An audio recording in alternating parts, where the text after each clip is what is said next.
wherever you are right now. Thank you for tuning in to the Conversations with Dr. Don show. The show is produced and broadcast from the Portland, Oregon area in the USA. And for your first-time viewers, Conversations with Dr. Don is an ongoing series of one-hour standalone talk shows where I interview interesting people like most of you out there about who they are as unique, one-of-a-kind individuals, and about what we've decided to talk about tonight. So tonight we'll talk mostly about, oh, here it is. You want to edit this out later on, or shall we keep going? So tonight we'll be talking about, mostly about the politics of mental health funding, And my guest this evening is Kevin Fitz, who has been on the show a number of times in the past, and he's always been a delight looking and smiling at me. How you doing? Thank you. Thanks for having me. Thanks for coming on. You got so much to share, to teach people about what we're talking about this evening, yeah. I appreciate the work that you do in giving community people and activists, people who are trying to change the world for the better, a platform to come talk about it. And when you're talking about it, if I get fascinated all over again, just forgive me. Just okay, keep going. Sure, right. Well, let's see if I can help get you fascinated. All right. All right. Yeah. And so, as each Conversations with Dr. Don show consists of two major segments.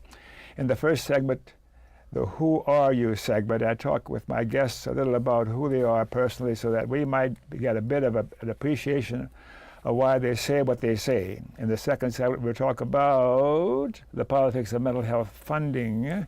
Now, before we start the main program, I have an unusual request here. It's an email I got from the ACLU, the American Civil Liberties Union, which is one of my favorite organizations. And it came a couple of days ago, and it's important enough for me to interrupt the whole show to read this. The subject is the FBI is threatening racial justice and our free speech rights. Here's something you can do to fight back right now. It says, "Hi, Donald. The FBI is grouping unconnected black people under the label Black Identity Extremists. Black Identity Extremists for surveillance and investigation, despite the fact that no such group exists. The Bureau has refused to provide critical information we requested to learn why this classification even exists and which black people and black-led organizations have been targeted as a result. So today we and the Center for Media Justice sued the FBI. We can't fight this in the courts alone. White supremacist attacks are on the rise, and our free speech rights are more crucial than ever. So we must all protest this baseless illegal surveillance. Add your name, the FBI must stop targeting black activists for surveillance and investigation. The FBI's illegal surveillance of black activists is nothing new. In the 1960s, the FBI conducted covert activities against black leaders who were advocating for full equality for black people, including Martin Luther King Jr., Malcolm X, and Fannie Lou Hamer. Now Black Identity Extremists joins the long list of terms the Bureau has used in an effort to justify surveilling black people. And I'm particularly nervous about, as you can probably guess. Yeah. You could also add Paul Robeson to that. They tracked him. He, probably, according to a book I read, he was probably one of the persons who was under surveillance the longest. And that's why I went to Europe. Yeah. Okay, so let's see. We'll start by my asking you a few questions. And I've asked you these questions before, but time has passed and maybe things have changed. Okay. So if I were to ask your best friend, who is Kevin? What would your best friend say? Be your best friend. Kevin is? I think they would say I'm extremely energetic. Be your best friend. Okay. Kevin is very energetic. Uh-huh. He's a one-man idea factory. Yes. He's also somewhat impatient and impulsive. Uh-huh. Okay. And when and where were you born? I was born in Eugene, Oregon. Oh, you're a native Oregonian. Yeah. Uh-huh. Yeah. And why were you born? I was born because my father and mother had a third child, and I was their third child. Ah. Yeah. The interesting things for our viewers at home is tomorrow is March 26th. My birthday is March 26th. I was born 54 years ago tomorrow at Sacred Heart Hospital in Eugene, Oregon. Thank you. Happy birthday! Thank you. Thank you. I'm looking for another tie-dye T-shirt. Did you like that one? Yeah, I did. Yeah. Can't wait till some warm weather. Yeah, right. Yeah. So any other reason why you were born other than the information you just gave me? I'm not sure. I don't really, I think I've talked about it before. I wouldn't define myself as a monotheist, but I do sort of have a sense that my mission on earth is to help other people who have similar challenges, tribulations, and wounds that I do. So that's maybe why you were born. Yeah. Well, I'd like to believe that my mission on earth is to help other people who suffer from severe psychotic disorders and alcoholism and help them get their ship back on course. Do you like it? I love what I'm doing. Of course. I wish I had more money to have lawyers and a PR department, but don't think there's more important work on the planet to help other humans who are in pain or nervous and distress and How many years have you been doing this? I started doing this when I was 22 years old. Mm-hmm. So I've been doing it for 32 years. Oh my gosh. Yeah. You don't get tired of it? No, I don't. Especially with the advent of reaching out to new generations of people who are in their 20s and 30s and 40s, and gosh, I'm glad I find that there was a movement of people who are recovering from mental health and substance use disorders where we can befriend one another. Is there an increase in those kinds of people anymore in our country? Yes, yes. And you know why? Well, I don't know why, but I do know that the increase, particularly with teenage girls and teenage boys, of anxiety disorder, suicide disorder, started spiking, going way up in 1995, 96, 97, particularly with teenage girls. Huge amount of social anxiety, self-harm, suicidal behavior. They think, some experts speculate, with the rise of social media in mirroring yourself in front of an audience about, how do I look? Do I fit in? Am I with the cool kids? Has been detrimental to the development of young adult self-esteem and self-worth. So what's the remedy for that? So the remedy is community, face-to-face, analog community. One monkey sitting next to another monkey holding his hand or feeling his heartbeat. We're mammals. We need co-regulation. And you don't get co-regulation from a glassy TV screen. You need to feel the breath and the pulse of the human being next to you. And they need to be a safe object that you can harbor with. Oh my gosh, you see what I mean? There's more of this coming, so hang on here. Let's continue on with the bio segment. Okay. Your racial, national, or cultural heritage, you alluded to that earlier, something about that, your national or cultural heritage. So I did one of these fancy $150 DNA tests. And it sent me a map back after they took my saliva and tested my DNA. 90% of my relatives from the past almost 1,000 years, 90% of them are all clustered around Wales and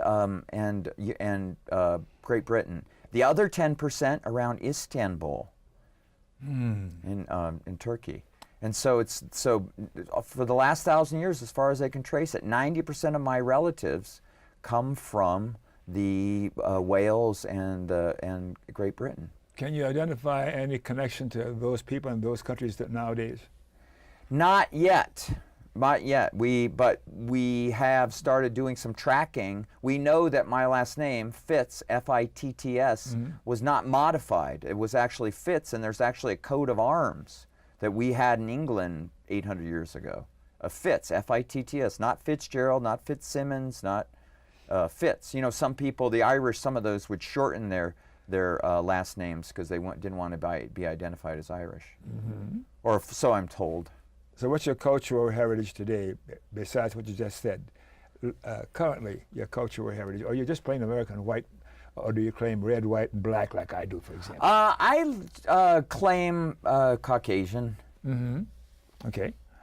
And religious preference? I was raised an Episcopalian. Uh-huh. I value a lot of the rituals and the community and the support that they do of that, but I probably have to say I am an open-minded pagan, I would say. I like that term, pagan. Yeah. I have all sorts of names for myself, skeptic, and skeptic. I'm going to go into it because they'll go on forever and ever. And your formal education? So the last grade that I officially completed in formal school was 7th grade. Due to bullying and a lot of family strife and my father's alcoholism and my mother broke her neck, I didn't complete any higher grade than 7th grade. I went to 8th, 9th, and 10th grade, but I dropped out finally in 10th grade. Went back 3 years later and got my equivalency degree at community college. I dropped out in 10th grade too. I thought you had a PhD in psychology, I did. doctor. I went back Oh, year okay. after year All after right. year. Okay. I was 45 before I became a PhD. Okay. Well, it takes a long time. Yeah. And other education. Oh my gosh, you can go on for 3 hours with that. Yeah, I do. I've had a lot of continuing education in the world of clinical mental health services. I'm the state of Oregon. I'm a qualified mental health associate. So I'm able to do chart notes and work on psychiatric wards and psych hospitals and group homes. So I've had years and years of ongoing continuing education about in the area of clinical mental health practice, and then also in the area of community support services, peer services, outreach, information referral. So I've had a lot of those sort of things. I have a year of community college in sociology and psychology. Mm-hmm. And that makes it easier for you to be friendly and have people trust you? I don't know. It was very interesting because my sociology professor used to say, I want you to stop obsessing about the sick goldfish until you tell me, is that water polluted that the goldfish lives in? Because I think the people who are telling you that you're sick and the world is sane, I don't think they're telling you the whole truth. He said, I think it's a mad world. I think we're goldfish living in a polluted tank, and we need to take that into consideration when we talk about what's the matter with us. Have you been tested for your IQ?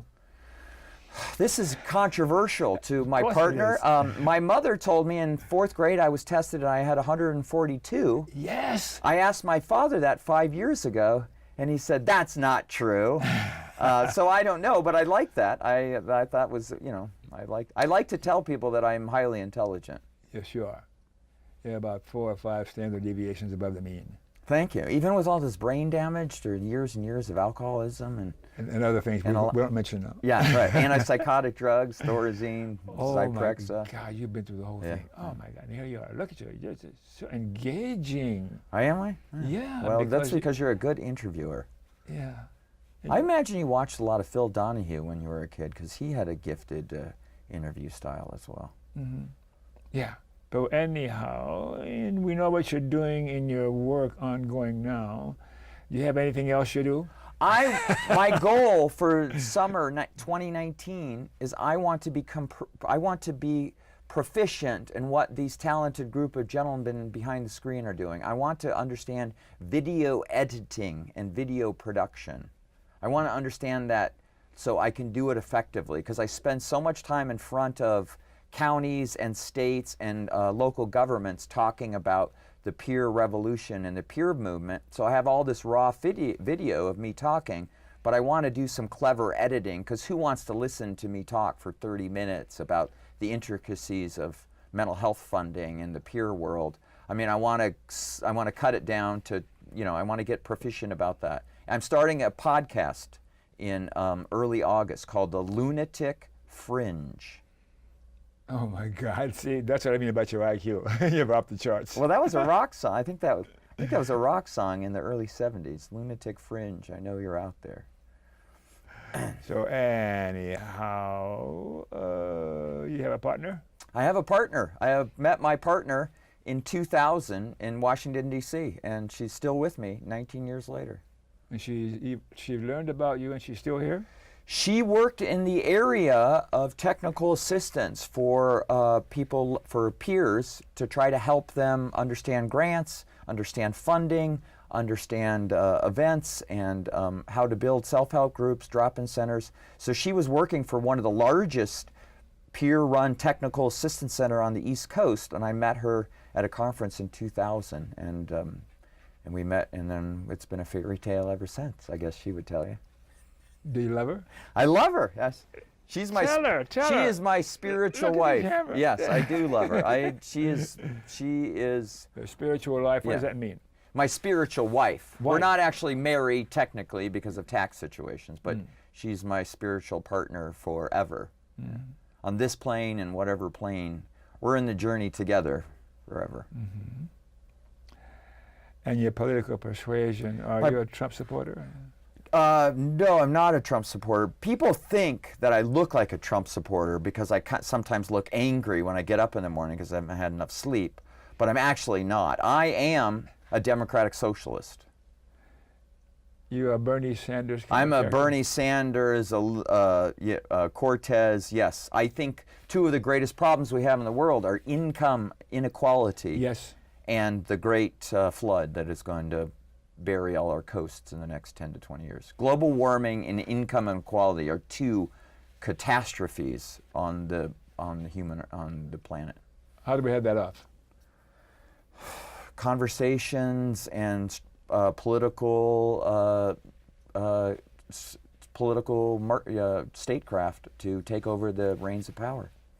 So how do we change our leadership in this country particularly? Well, I think we elect Bernie Sanders and Bernie Sanders as president and Elizabeth Warren as vice president, and they are on the money about income inequality. They are very keen about income inequality as a huge, huge problem. And we've got a battle ahead of us, don't we? We do have a battle ahead of us. We have a battle ahead of us right here in Oregon. In fact, one of the largest employers in Oregon is right here down the street, Nike, and we're going to have a battle with them and ongoing in the rest of the legislative session about taxes and what kind of taxes should corporations pay in Oregon. Yeah. Well, they're interested in profit, aren't they? Yep. Are you against profit? I'm not against profit. Of course you're not. No, of course not. But I am against, destroying the safety net because of tax cuts for large corporations that don't carry their share. Okay. The difference between sympathy and empathy. I asked you that before, and I'm wondering if you've evolved.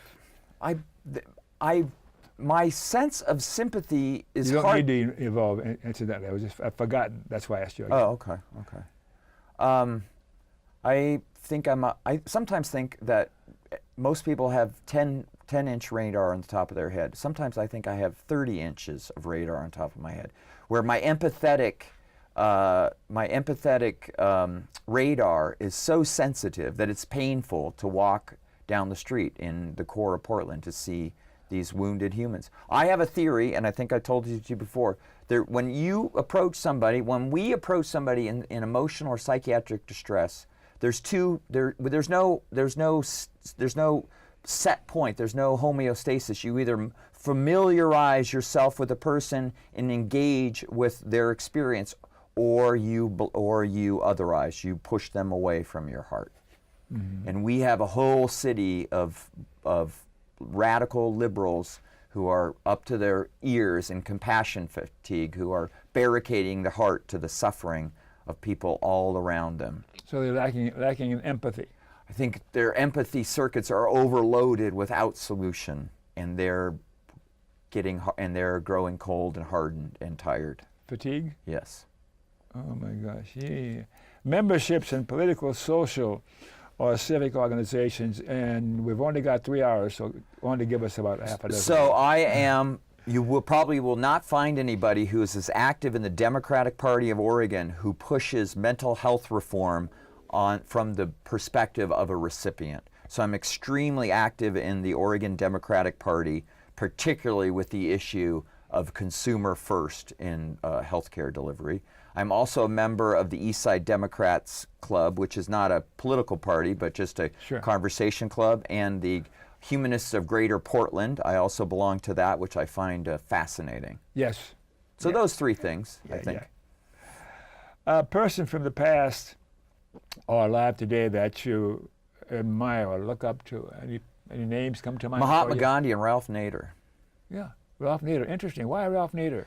I walked out of the Mayflower Hotel on Pennsylvania Avenue in Washington, D.C. in 1998. I saw him on the boulevard, and I ran up to him and I said, "Your book, Unsafe at Any Speed, changed my life.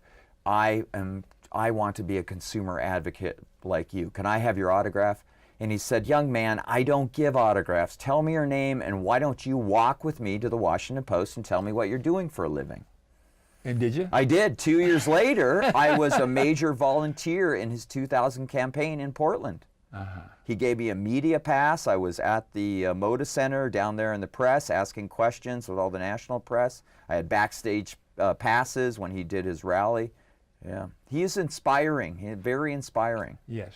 Yeah, and of course Mahatma Gandhi and his sense of, you know, violence begets violence, and we need to take a stand. And what does that look like? Inspiring. The movie about his life I've seen it 5 times. It changed my life. I also appreciate Manning Marable. I appreciate Howard Zinn, Noam Chomsky, Jesus Christ in, you know, the radical revolutionary that I believe that he was. Those people inspire me. You're too far out. Uh-oh. No, I'm in the wrong no, country. no. Yeah. Do you read or view alternative media at all? I do. One of my favorite shows is Democracy Now! With Amy Goodman. Hey, did you see it this morning? I did not see it this morning. Oh, just it's wonderful. Yeah. Just wonderful. Yeah. Yeah. Yeah, I got to break away from that MSNBC habit this morning, but I've been watching that for the last 3 days all morning just to try to figure out what's going on. Watch this morning's show. I also listen to KBOO Radio an awful lot, and I watch your programs. I watch public cable access when they rebroadcast them on YouTube. Yeah. What's most important nowadays? The 3 most important things that we should be concerned about as human beings. I think primarily, particularly if we're thinking about folks like me over the age of 50, loneliness. Loneliness, and then the other part of that is intimacy. And we are, like I talked about, we need safe humans to accept us and feel comfort around. We need to find our people and find our tribe, and for a lot of people, they're disconnected. Their social groups, their community groups have dried up because everybody's on the Facebook having pseudo-intimacy in digital life, but we're not bringing our bodies and our sense organs into such experiences. So community, intimacy and kindness and acceptance of others who have different opinions than us, but still need to be loved and feel part of the human family. Everybody in. I've got a trick. You're reading it right here. This is my favorite provocative sign that I wear. And the reason I do is because of intimacy and the approaching intimacy. It's somewhere closer to real intimacy when a person sees me and there's something happens in our look, in our experiencing with each other, vibrations or whatever. And particularly little old ladies, you know, and they get teary-eyed. Can I have a hug? You've made not just my day, but a whole damn month. Yeah. Be kind. So being kind, even unkind people read this, they get all kinds of reactions. Even now and then somebody who's really offended or scared. But by and large, there's a sense of possible intimacy. Right. Yeah, I agree. Sometimes when I'm not doing some policy work, I like to take the 82nd Avenue bus out to the Goodwill in Clackamas. And sometimes in the morning, the whole bus will be filled of Chinese and Philippine and Vietnamese women going to their jobs, and just their authentic warmth and smile. I think the TV generation has affected our affect, and these people who come from other places and their sense of warmth and genuineness, it just fills up my heart. It's just heartwarming, and to see them smile at me, because I'm silly, Jim Carrey kind of character sometimes in public, and Yeah, and it seems like we have lost our other senses that are all ill-defined nowadays, because our senses are occupied now with those things that we are aware of, like sight, sense, hearing. Right. And a sense of hearing, we're not aware of the natural sounds that are going about. I'm losing myself.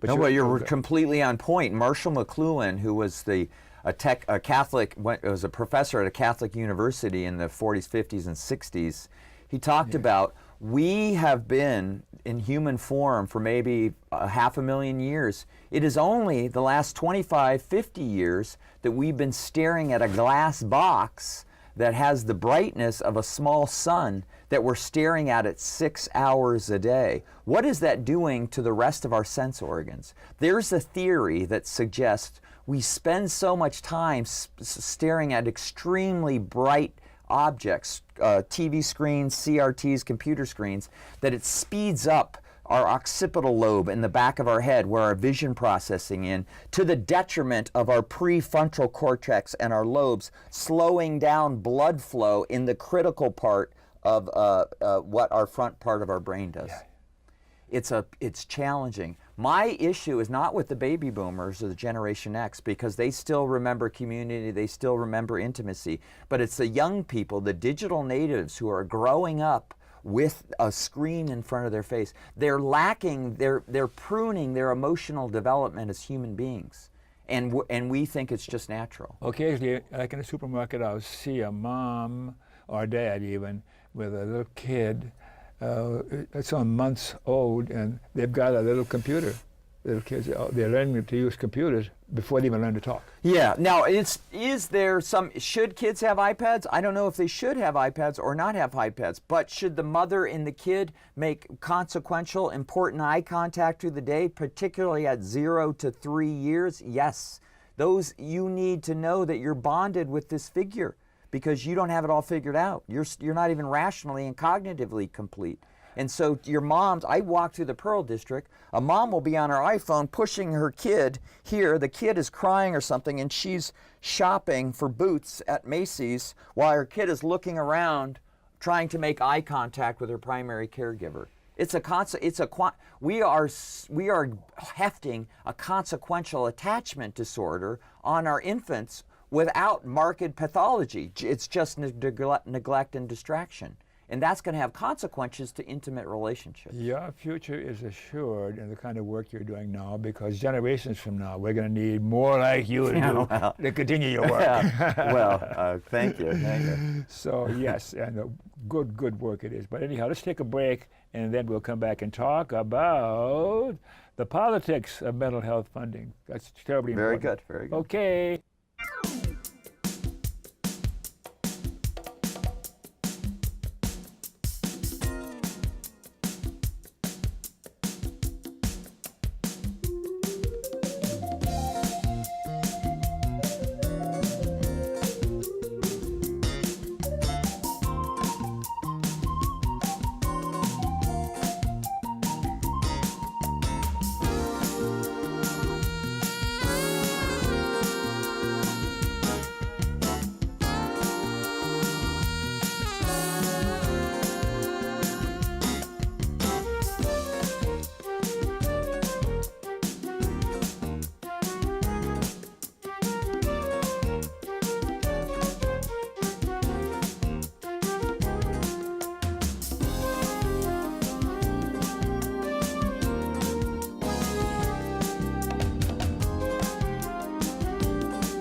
Okay, we're back.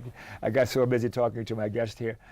Thanks for staying tuned. For you viewers who missed the opening of this show, Conversations with Dr. Don is an ongoing series of 1-hour standalone talk shows where I interview interesting people, like my friend Kevin over here, about who he is and about whatever it is we've decided to talk about tonight. And again, we're talking about the politics of mental health funding, and what does that mean, the politics of mental health funding? This is the journey that I've been on for the last 3 years, is try to understand. I started with a concept. I want this to happen. I want Governor Brown to pay for this service. I want her to fund this mental health services. How does that work? You just go knock on her door and say, Governor Brown, here's a great idea. 14 states are doing it. They're producing tremendous outcomes.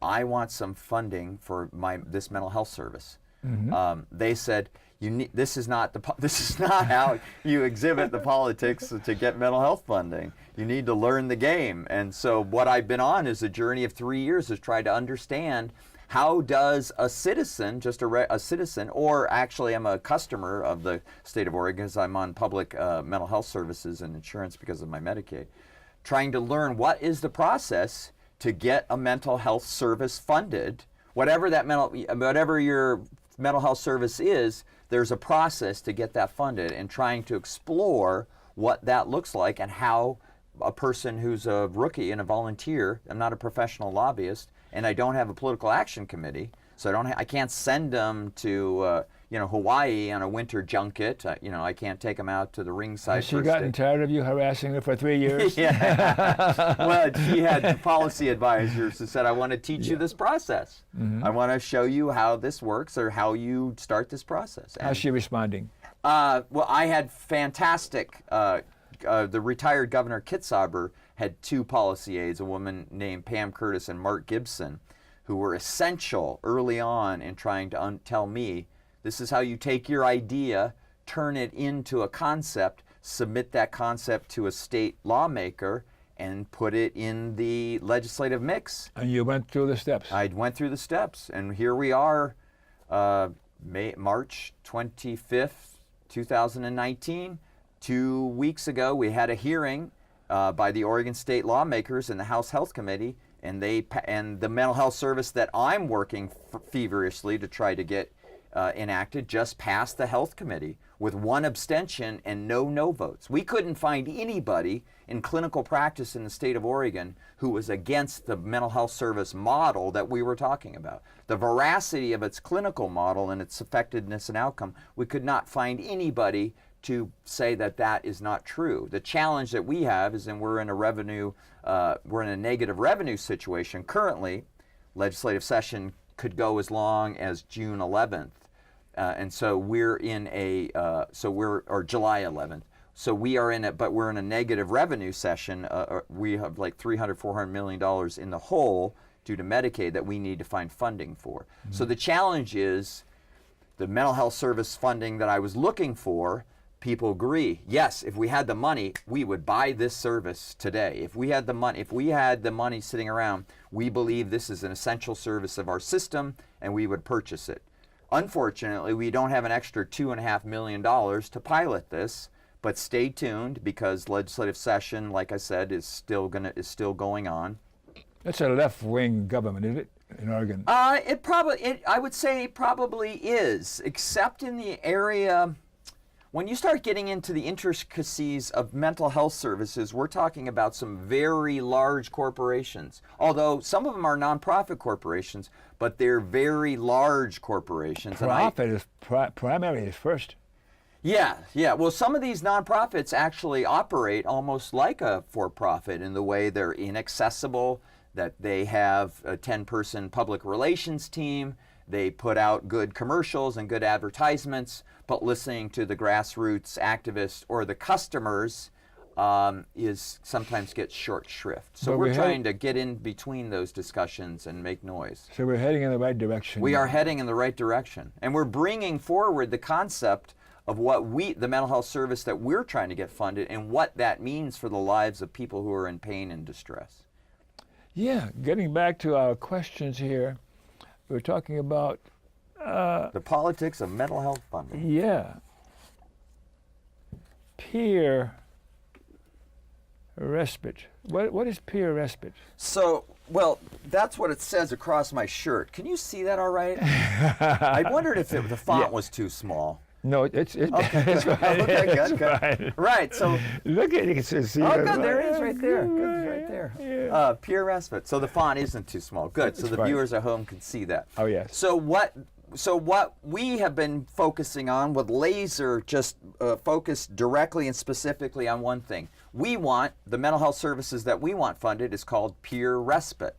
And so, if I could, I want to tell you what the word peer means in the definition that we use in Oregon. Or maybe even respite, too. Yes, and respite. So let's start with respite. Respite means a place, a break from something that's unpleasant or difficult to deal with. So that's a basic definition of respite. Yeah. When we're talking about community health services, whether individuals suffering from dementia, somebody who is in hospice care, comes out from surgery in the hospital. Respite, what we mean in our health delivery system, is a place that you can go for a short, abbreviated time, 5 days, 7 days, 14 days. And take the weight off of the formal system. Right, and you might not need intensive medical support 24/7. If you get that earlier support. Right. Or you might go from the hospital and you step down into a respite facility and stay there. And so you have psychological and social support 24/7. You also have folks that are trained, say that you're going to this place for respite and you're having a cardio event and you need to go to the hospital. There are people there 24 hours a day. If you're a person in psychiatric distress and you start having impulsive suicidality and you need to connect with the crisis line or the people at the Locke Psychiatric facility, those people are there. So what we're trying to do in Oregon is look at what 14 others, the mental health service we want is peer respite. And what it means is that if you are in psychiatric distress, but you're still able to manage your own symptoms so you're not getting in other people's faces and you're not going to commit suicide immediately, you don't have an active plan, and you can manage your own affairs, but you need some support around the clock for a brief period of time, you can voluntarily go and have your case manager or self-refer yourself, depending on the systems, and go stay in this peer respite house for, sometimes 7 days or 14 days or 5 days or whatever. And we're looking at that model. Governor Kitzhaber gave me a grant. I was running a grant about $500,000 a year for 3 years in the late 90s. I used some of that money to go out to New Hampshire. New Hampshire has been doing peer respite for 20 years, and they realized that in between my house and the psychiatric ward, there is a lot of room between being legally holdable at a psych ward and my house. And there's a lot of things that happen in the escalation of symptoms and the challenges of being alone that we think peer respite is a wonderful intermediate step in voluntary services for people who are in emotional or psychiatric distress. Peer respite, is that doing any serious good? Yes, it is. Well, it's doing two good things. One is, does one go crazy in a minute or a second? I think it's a journey, and it takes a while to get there. I don't think, and a person who's had 24, 25 psychotic breaks in my life, I didn't wake up one morning. See that 24, 25 psychotic breaks? I probably had 24 or 25 psychotic breaks in my Yeah, adult we've life. talked in the past about my psychotic breaks, close to it or whatever. Yeah, yeah. But, I think I'm having one right now but you can't help it, can I you? can't help it. So yes, is it helpful? It's very helpful. Why? Because we want to intervene earlier, and I want to give you the tools. We'll say that you are a person in distress. I want to give you the tools to manage your symptoms and make choices about your care before the lid comes off, before you executive functioning is all messed up, before you actually need medical professionals to intervene or are going to intervene legally. If we can give you the tools to manage your symptoms and get emotional supports, we can hopefully head off huge crises before they happen. Because you've been there. Exactly. And the person in need at that time would probably appreciate your view and your sensing so that you could have a connection Right. that will head off Right. going further down the tubes. Right. Would you ever buy a car from somebody who's never driven a car? No. Would you ever eat kale in a restaurant served by somebody who's never eaten kale before? I've never eaten kale, and I won't. Okay, well, you ought to start because I hear it's good for you. But so the important part, when you marry the word respite, break, short time from difficult or painful experience, peer. I am a person who has the experience of psychotic disorder. I'm a person who's a recovering alcoholic.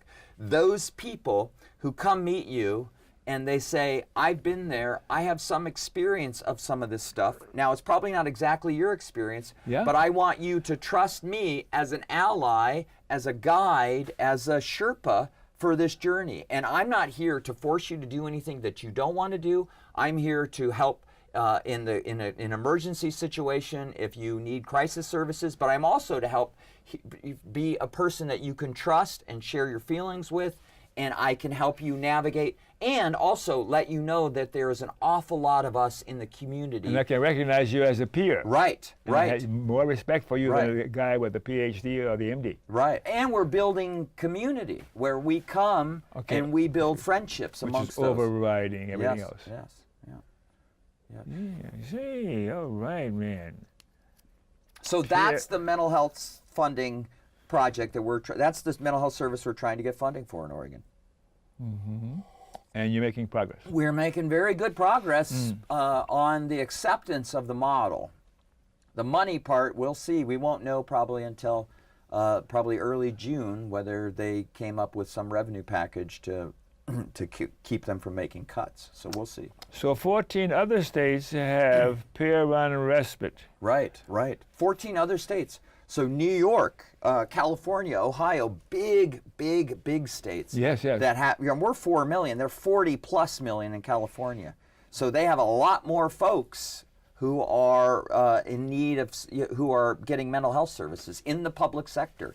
And they're spending, the two most expensive things in mental health service delivery in the public sector are pharmaceuticals and hospitalization costs. And what is the plan? If you ask the people who run these systems, is it a goal to divert people from the hospital if they don't need it? Is it a goal to reduce your cost of pharmaceuticals if the patient wants to choose another route, or if they've recovered or on the road to recovery and that isn't something that works for them, or they needed it for a short term? What about the corporations and the people who make OxyContin? They need to make their money too, don't they? What comes first? Well, I can't really speak Profit for them. makes first. Yeah. I can't speak for them, but I do think that they have a responsibility. All of them have a responsibility to give me 10% of your budget, and we'll build community, and we'll reduce hospitalizations. We'll reduce the reliance on psychiatric medications, and these people will get back into their community doing volunteer work, doing part-time work, getting connected to other But community you'll groups. be cutting into my profit. Okay, that's enough of that. You work for Eli Lilly. That sounds like You're not dressed like one of them. You dress like an old college professor of mine, like my sociology professor. What differs from an inpatient unit? How is it less traumatizing? So we want to make the clarity, and this is just the thing that so if psychiatric distress starts, if most people, neurotics, I like sometimes for a shortcut, let's divide the world in neurotics and psychotics. And psychotics, neurotics are psychotics are neurotics who lost control or they think they lost control. Yeah. So if 1 to 5 is neurotic mood, 6 to 10 is the starting of a crisis, a mental and emotional crisis that is rising. If we can intervene at a 6, 7, or 8, then we don't need to take them to a psychiatric ward. Understood, in Oregon, you cannot, especially in the metro area, you cannot voluntarily go to the psychiatric hospital and say, let me in. You could, but the people who are being involuntary, taken in by the police and the ambulance, are clogging. There's too many of those folks clogging in the front door. We are saying, let's put another step below that, an alternative to hospitalization that meets some of these people's needs that don't need to be, or that are not at a 10 or 11, but need some more supports than beyond what they can just get at their house. So 14 other states where they pay their mental health directors a lot more than we do here have realized this saves money, it builds community, and gets these people into the issues of self-determination, making choices about their treatment, becoming more responsible about what they want, and goal-directed. I think we can't overemphasize the importance of peer. We cannot. Yeah. Right. It would not be the same model. The same thing, and we say it over and over again. It was in the early 80s, women who had breast cancer and were survivors of breast cancer starting to form support groups, just organically grown support groups of, I have this challenge, show me the road ahead, tell me about mistakes, be my partner when I get frustrated. So Alcoholics Anonymous, same thing. One alcoholic helping another, started in 1935. When Vietnam vets came back from the Vietnam War and they were spit on and they were hated, They've found community amongst each other, saying, let's nurse our own wounds. Let's build community centers where we can accept ourselves.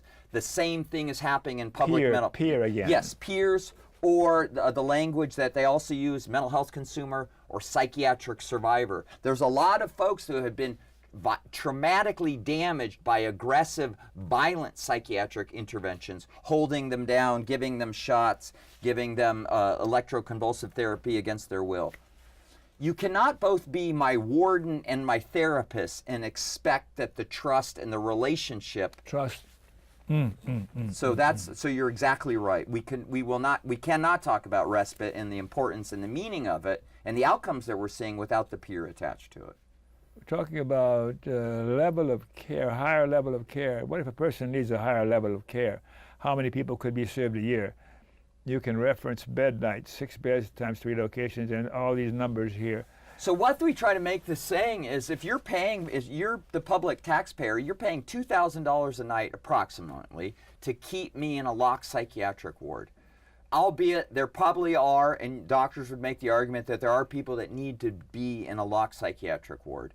However, there are people who cannot stay at their house tonight because they're having challenges in extreme states, but they're not ready to jump off a bridge and they're not ready to hurt themselves or hurt anybody else, but they need company and they need emotional supports around the clock. What those folks are trained and they're certified by the state. If this person is and you're giving support services and this person's impulsivity or self-harm challenges start to manifest and escalate, you're tied into the continuum of care in the community so you can connect them to a higher level of care. And those are crucial, and that's why the peer services and the peer respites that are really thriving are an integral part of in between your house and the locked psychiatric ward, where you can go voluntarily. Well, then, how do you get people to talk to and be with so that they can avoid going into the higher levels? Well, Yeah. so first of all, the state of Oregon for 6 years, maybe 7 years now, has a program where you can go and get professional training and certification, background check, where I'm a licensed peer service support worker. Licensed by the state. Licensed by the state. I'm a peer service support worker. Peer service support worker. And yeah. so you get trained on all of the things of like community access, how you access the crisis line, how that you connect people to hospitalization, and particularly peers that work at these homes know the up and downs of how do we move, let's just say John Doe, because we don't want to say anybody's name. I'm a homeless citizen, and I'm in real difficulty psychologically. And how do I find you? So the model is different, and there's 33 of them, 32 of them operating right now, and plans for a lot more of them in 14 different states. Some of them say we don't take folks that are homeless. Others say we take folks that are homeless just like we take anybody else, but there's only a certain duration of stay. No one can stay behind 14 days. The good thing is, though, so if you're homeless and you are going through a distress, but you're not, at the highest end of the scale, you can connect with the peers who have a community of peers. There's peers working in the big box agencies all over the state, in the big ones, and so you can connect them with resources of shelter, of housing, of food stamps and those sort of things while you're there at the peer respite. Have you been homeless? I was homeless for 2 days. I was without my own home for 3 or 4 months, but I had a girlfriend who lived at Portland State, and then I ended up staying on my sister's couch. So not technically, not very long. I slept on a heating vent in Northwest Portland for a night. Wow. I had one brief adventure that in that whole family of distress. I was hitchhiking from Northern California because I was going to go experience being a hitchhiker. Deliberately. I had credit cards and I had money. Did you read Jack Kerouac's book or something? I don't read it yet. But anyhow, I was trying to hitchhike to go back to LA, where I came from. And it took me about 16 hours. And finally, I gave up, and I found a bus station. Mm-hmm. But being alone on the on-ramps, was somebody who dropped me off here, and I be trying to hitchhike some more, and for hours on end, and nobody would recognize me. And there's a sense of being forlorn, but I was determined to get, but I didn't make it to LA. I finally went to a bus station. Oh, wow. And What hired a year bus. was this? Was this in the late 50s or 60s? Oh, yeah, about then, yeah, late 50s, yeah. But that was quite an experience, and it lasted for a long, long time. That being alone and nobody cares. The idea is nobody cares. Right, yeah. So I don't know how that fits in with that, but I wanted to tell you that story Well, it's again. completely important. Whenever I got training to work on a suicide hotline, I never actually took the job, but I got training. And one of the things they wanted to impart to you is we want you to make sure that the caller understands that you impart that their life has meaning and they are worthwhile and that you care about them. You care about them as another human being who's suffering, and you don't want them to hurt themselves. And they can sense it. If you've been there particularly, then they can sense it. Yeah. And the people who have been there are far less likely to direct you to something that's going to impair your choice or is going to traumatize you. People who drive cars are much better about telling you about the experience of driving a car than people who have never driven a car. People who have been patients, people who have been in psych wards, people who have had psychotic distress, people who have done self-harm or been on the edge of suicidal self-harm can understand that feeling, that mind state, that body state, that alienation in the world of no one cares about me, why don't I, just finish the sentence with something tragic. It's amazing, the continuum of people who are on a 1 or 2 and then moving up the scale, and various degrees of that going. And it's hard to figure out actually how much is nature and how much is nurture and all the ingredients. But then the bottom line is to have a connection, a human connection, where we are bypassing the